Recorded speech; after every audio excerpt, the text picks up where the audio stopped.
In the lively town of Nkuru, two sisters, Ayanda and Zola, were admired by everyone. Wherever they went, people turned their heads to look at them. Ayanda was the one most praised, not only for her gentle nature but also for her long, thick hair that seemed to shine under the sun. The women in the market whispered that her hair was like flowing silk, a blessing sent from the ancestors, a crown that made her stand out among all the young women of Nkuru. Children often ran after her just to touch it, and even the elders smiled with pride whenever she passed by. But where the world saw beauty and grace, Zola felt something different. She smiled at her sister in public, even brushed her hair sometimes, but deep inside her heart burned with jealousy. Each compliment Ayanda received felt like a thorn pressing into her chest. She wondered why Ayanda was always chosen, always admired, while she remained in the shadows. The more people praised Ayanda's hair, the more Zola's envy grew. She would lie awake at night, staring at the roof, her mind heavy with thoughts she dared not speak aloud. To everyone else, Zola was a loving sister. She laughed, she helped, and she pretended to be happy for Ayanda. But in the silence of her heart, she wished for a day when her sister's pride, her glorious hair, would no longer outshine her. And that hidden wish, though unspoken, began to grow darker with every passing day. The harvest festival was the biggest celebration in Nkuru, a time when the whole town came alive. Every year, families prepared weeks in advance. The markets were filled with the smell of roasted maize and sweet fruits, women sold colorful fabrics, and children practiced dances in the streets. Drums could be heard almost every night, echoing through the town as groups rehearsed songs and traditional steps for the big day. Everyone wanted to look their best, because the festival was not only about thanking the ancestors for the crops, but also about showing pride, beauty, and unity. This year, Ayanda was chosen to lead the young women's procession. It was a great honor, something every girl in Nkuru dreamed of. To walk at the front, carrying the blessings of the land, meant you were seen as a symbol of the town's pride.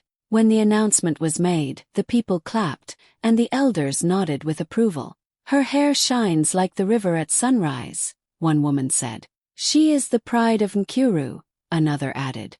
Ayanda blushed at the praise, though her heart was full of gratitude. But for Zola, the moment felt like a heavy stone crushing her chest. She smiled and clapped with everyone else, yet inside she was breaking. That was the honor she wanted, the moment she had dreamed of since she was a child. Why did Ayanda always get chosen? Why did her hair, something she had done nothing to earn, make her so special? Each day, as preparations continued, Zola's envy grew stronger. She watched Ayanda being fitted for a new dress made of bright blue cloth, the same shade as the clear sky after rain. The tailor carefully braided Ayanda's long hair, weaving in tiny beads that sparkled like stars. People stopped to admire her, and young men whispered her name with admiration. Zola stood nearby, pretending to help, but every smile from the crowd felt like a knife twisting deeper into her heart. At night, Zola lay awake listening to the drums outside, her mind restless. She imagined herself at the front of the procession, the whole town cheering for her. But every time she opened her eyes, reality returned. Ayanda had the honor, and she was only the shadow. She tried to push away the bitterness, telling herself she was happy for her sister, but the truth was harder to swallow. The thought kept circling in her mind like a bird that would not leave. If Ayanda lost her hair, she would lose her crown. The festival was only a few days away, and the streets of Nkuru sparkled with excitement. But in Zola's heart, another feeling grew quietly, one that was darker, heavier, and dangerous. And though no one could see it, that silent jealousy was preparing to change everything. At night, when the house grew quiet and the only sound was the crickets outside, Zola would watch her sister sit by the small mirror. Ayanda's hands moved slowly, brushing her long, thick hair, each stroke making it shine even brighter under the soft glow of the moonlight that slipped through the window. The sight, which others found beautiful and calming, felt like a heavy weight pressing on Zola's heart. To her, that hair was not just hair. It was the reason her sister was loved, praised, and chosen for everything. During the day, neighbors would stop by and admire Ayanda. "Your hair is truly a blessing from the ancestors," they would say. Some even joked that her braids could bring rain or make crops grow. Every word of praise stabbed at Zola like a sharp thorn. She smiled along, nodding, pretending to be proud of her sister, but deep inside, her chest tightened with bitterness. One evening, as Ayanda hummed softly while braiding her hair, Zola whispered to herself in the dark corner of the room, words she never dared to say aloud. If her hair is gone, so will her glory. No one will look at her. No one will choose her. Her voice was so low that even the wind could barely carry it, but in her heart, those words began to take root. Still, Zola was careful. To her family, she was the helpful younger sister who admired Ayanda. She laughed when Ayanda laughed, offered to bring her water, and sometimes even helped separate strands of her braids. No one could see the storm rising inside her. She had learned to hide it well, wearing a mask of kindness while envy burned quietly beneath the surface. At times, Zola tried to fight the feelings. She told herself, "She is my sister. I should be happy for her." But the jealousy kept returning, stronger each time someone praised Ayanda. It was like a shadow following her everywhere, whispering in her ear that she would never be enough as long as Ayanda's hair shone like gold. She remembered when they were younger how people compared them. "Both are beautiful," the neighbors would say, "but Ayanda has something extra, something special." Those words had lived inside Zola for years, and now, as the festival approached, they echoed louder than ever. At night, Zola lay awake, staring at the roof, unable to sleep. Her heart was restless, her mind full of dark thoughts she had never allowed herself to feel before. She imagined cutting those long braids, imagined Ayanda waking up without her crown of glory. The thought gave her a strange kind of comfort, but also a deep fear. Could she really do something so cruel? She turned over and pulled the blanket tight around her. From across the room, Ayanda whispered good night with her usual gentle voice. Zola answered softly, pretending to be calm. But in her heart, she knew the truth. Her jealousy was no longer silent. It was growing, waiting, and it was only a matter of time before it demanded to be heard. The night before the harvest festival, the whole town of Nkuru was alive with music and laughter. Drums echoed in the distance, women sang as they cooked, and children ran in the streets practicing their dances. But inside Ayanda and Zola's home, there was a deep stillness. Ayanda had gone to bed early, her hair neatly braided, ready for the great day. She slept peacefully, her face calm, her chest rising and falling softly with each breath. Zola lay awake, her heart pounding like the drums outside. For days, the dark thoughts had been chasing her, and tonight they refused to let her rest.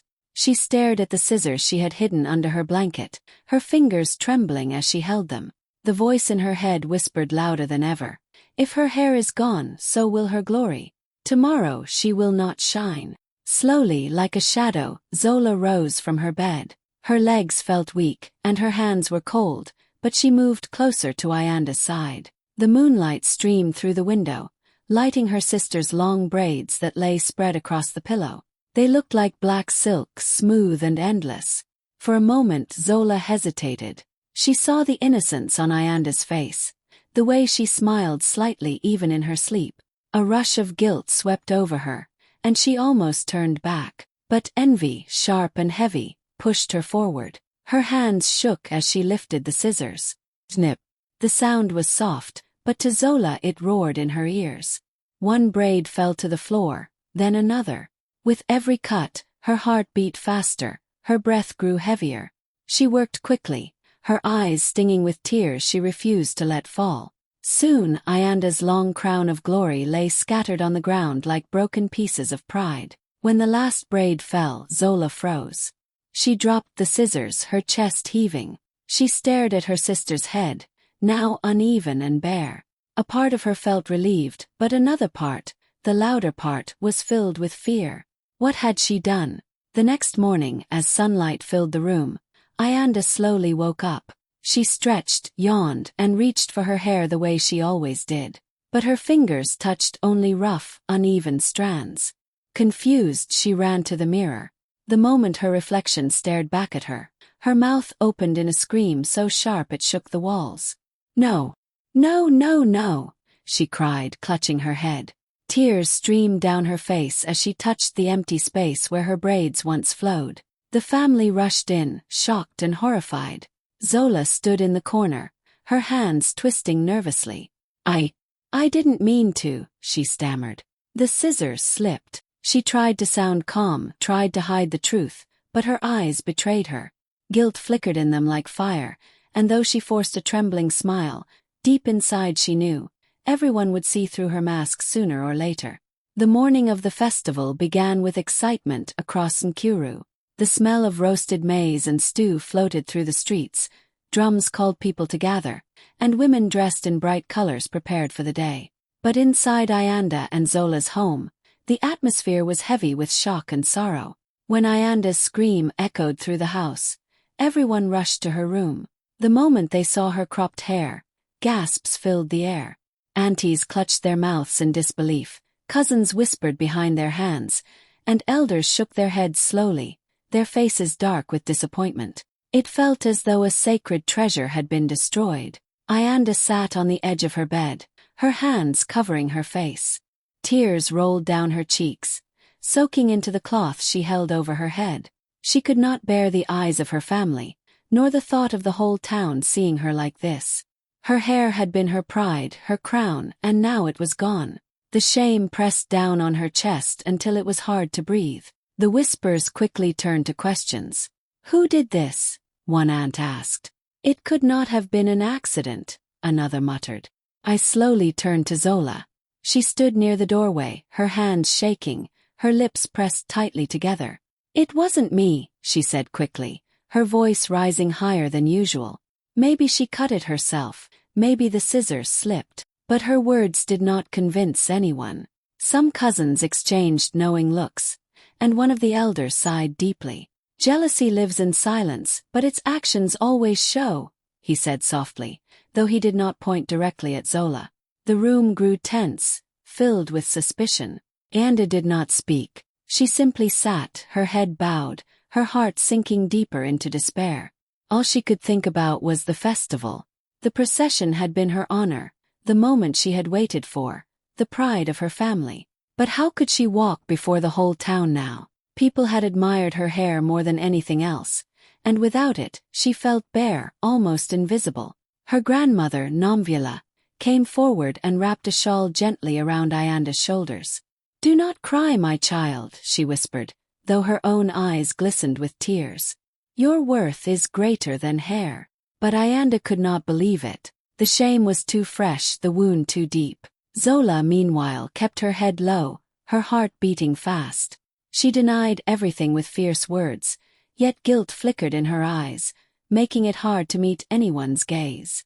Deep inside, she knew the family's suspicion was right. She had done the unforgivable, and though her lips refused to admit it, her trembling hands betrayed her secret. That morning, as the rest of Nkuru dressed in joy and laughter, Ayanda's home was filled with silence, whispers, and heavy hearts. And Ayanda herself sat in the corner, covered and broken, wondering if her dreams of leading the procession had ended before they even began.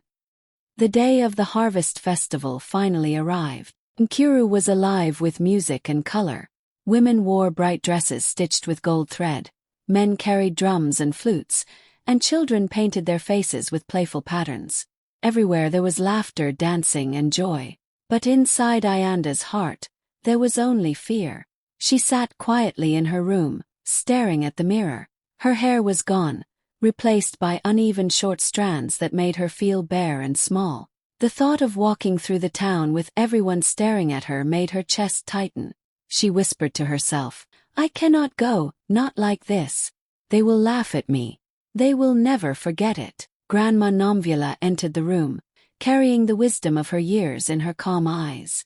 She placed a gentle hand on Ayanda's shoulder and said, "Child, beauty is not in hair but in spirit. Your courage, your kindness, those are your true crown. Walk with pride, for the ancestors bless the one who walks with truth." Tears welled in Ayanda's eyes.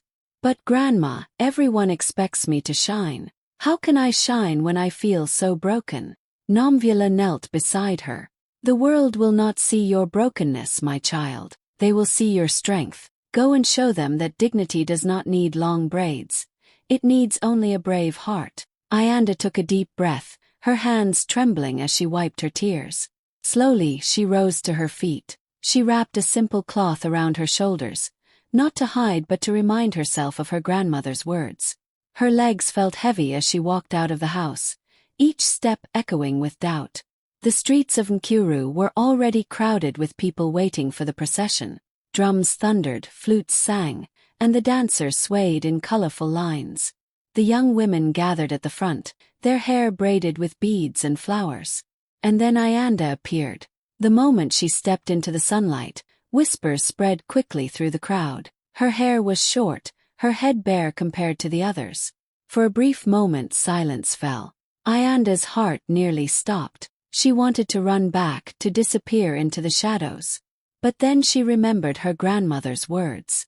She lifted her chin, straightened her shoulders, and walked forward with steady steps. Though her body trembled inside, her face showed courage. She did not hide. She looked straight ahead, her eyes shining with quiet strength. The silence deepened, as if the drums themselves had forgotten to beat. The whole town stared, not with laughter but with awe. In that moment, Ayanda's cropped hair no longer mattered. What shone brighter was her bravery, her spirit refusing to bow to shame.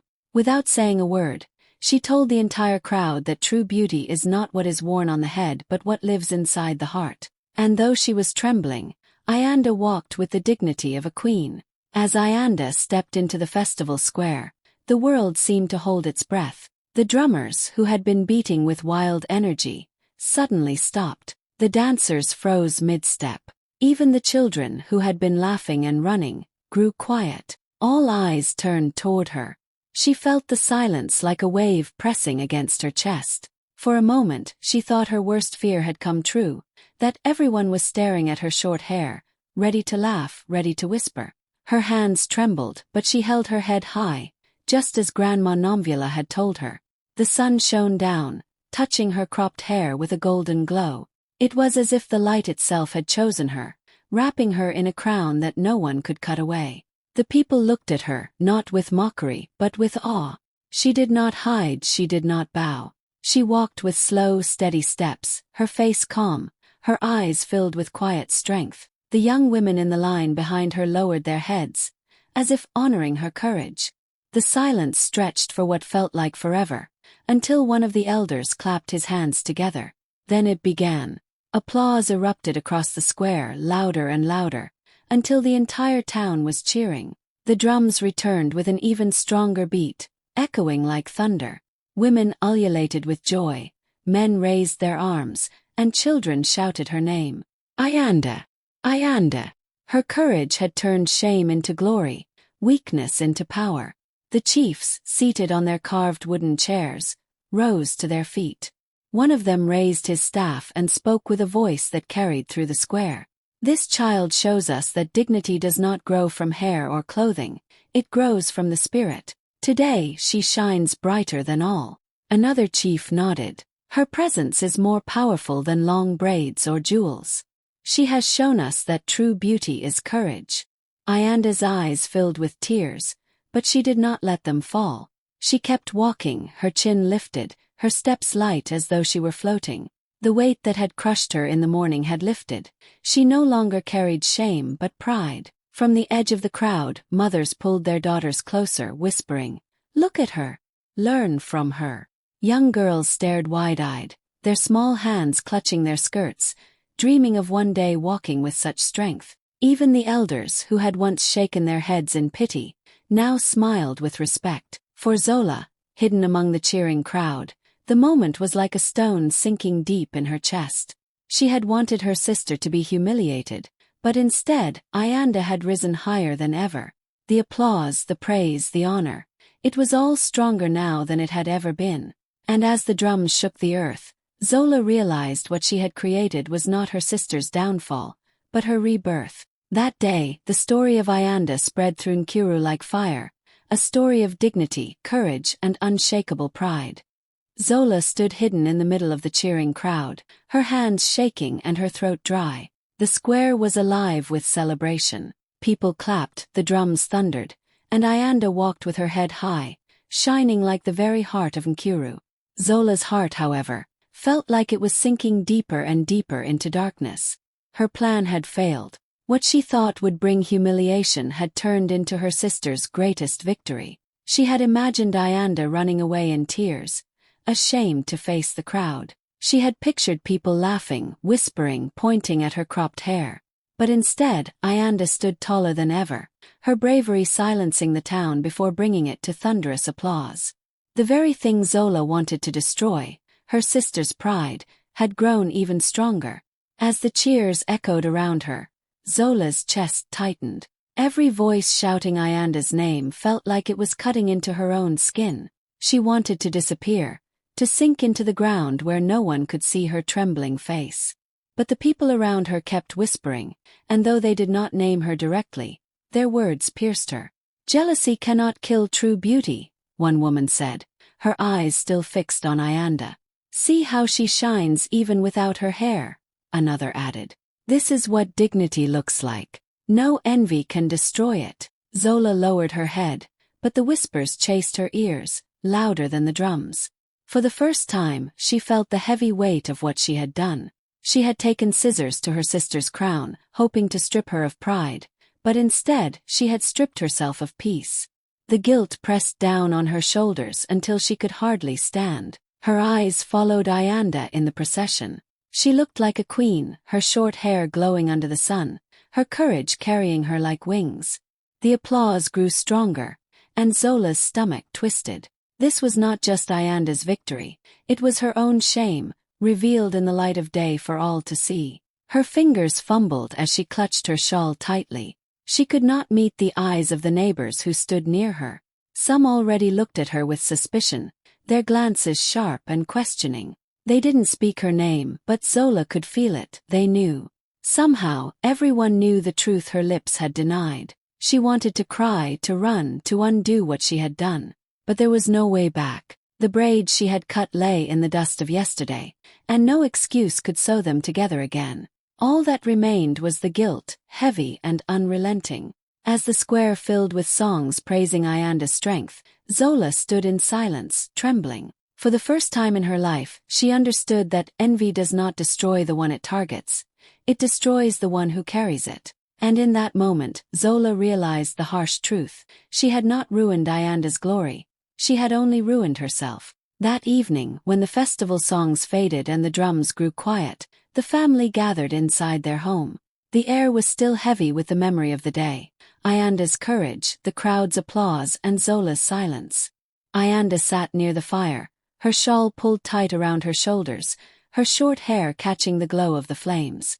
Though the world had cheered her strength, her heart still ached for what she had lost. She touched her head gently, remembering the braids that once flowed down her back. A quiet sadness lingered in her eyes. Grandma Nomvula walked slowly toward her, carrying a small clay jar wrapped in cloth. The jar looked old, its edges worn smooth by time. She sat beside Ayanda and placed it in her hands. "Child," she said softly, "do not weep for what has been cut away. What is taken in cruelty can return with even greater strength." Ayanda looked at the jar curiously. "What is this, Grandma?" she asked. Nomvula smiled faintly. "It is a secret kept by our mothers and their mothers before them. A family herb preserved for moments when we need healing. Your hair may be gone, but with this, it will grow back thicker, stronger, more radiant than before." The family leaned closer as Nomvula opened the jar. The scent of herbs filled the room, earthy and sweet, carrying the weight of tradition. She dipped her fingers into the mixture and gently rubbed it onto Ayanda's scalp. Her touch was firm yet tender, like a blessing. As she worked, she whispered prayers to the ancestors, asking them to give Ayanda resilience, not only in her hair but in her spirit. Tears welled in Ayanda's eyes. "Thank you, Grandma," she whispered. "I thought my pride was gone forever." Nomvula shook her head. "Your pride was never in your hair. Today the whole town saw the truth. Your dignity lives in your heart. The herbs will heal what was cut, but your courage has already healed what was broken." At those words, Zola, who had been standing silently in the corner, could no longer hold herself together. Her knees buckled and she sank to the floor, covering her face with her hands. Sobs broke from her chest. "It was me," she cried. "I did it. Cut her hair. I was jealous, I was angry, and I thought if she lost it, she would lose her glory. But instead I have lost myself. Please, Ayanda, please forgive me." The room fell silent. Everyone's eyes turned to Zola. Her face was wet with tears, her body shaking with shame. She looked smaller than ever, crushed beneath the weight of her own guilt. Ayanda stared at her sister, her heart torn between pain and compassion. She could see the truth in Zola's trembling voice, the regret that poured out with every tear. Slowly, Ayanda reached out her hand, her voice steady though soft. "You cut my hair, Zola, but you could not cut my spirit. Forgiveness is not easy, but I pray one day we will heal together." The fire crackled gently, the herbs glowed faintly on Ayanda's scalp, and in that moment the family knew. This night would be remembered not just for pain, but for revelation, resilience, and the first fragile step toward forgiveness. Months passed, and the memory of the festival remained fresh in the hearts of the people of Nkuru. Ayanda's hair slowly grew back, but this time it was even thicker, darker, and more radiant than before. Women in the market whispered that it was as though the ancestors had blessed her twice, first with beauty, then with strength. But Ayanda knew her real crown was no longer her hair. It was the courage she had found within herself the day she walked into the square with her head held high. Instead of holding on to the pain, Ayanda chose to turn her experience into something greater. With the help of Grandma Nomvula and the support of the community, she opened a small women's center in Nkuru. It became a safe place where young girls gathered to learn skills, share stories, and grow in confidence. Ayanda stood before them and spoke from her heart. "Do not let jealousy or looks define you," she told them. "Let your courage speak louder than anything else. True beauty is in how you rise when life tries to break you." Her words spread across the town and beyond, inspiring many. Mothers brought their daughters to listen, fathers nodded with respect, and elders proudly said, "Ayanda is the pride of Nkuru." She was no longer remembered just for her hair but for her strength, her dignity, and her ability to turn pain into power. As for Zola, she carried the lesson of that cruel night for the rest of her life. She had learned the hard way that envy does not destroy the one it targets.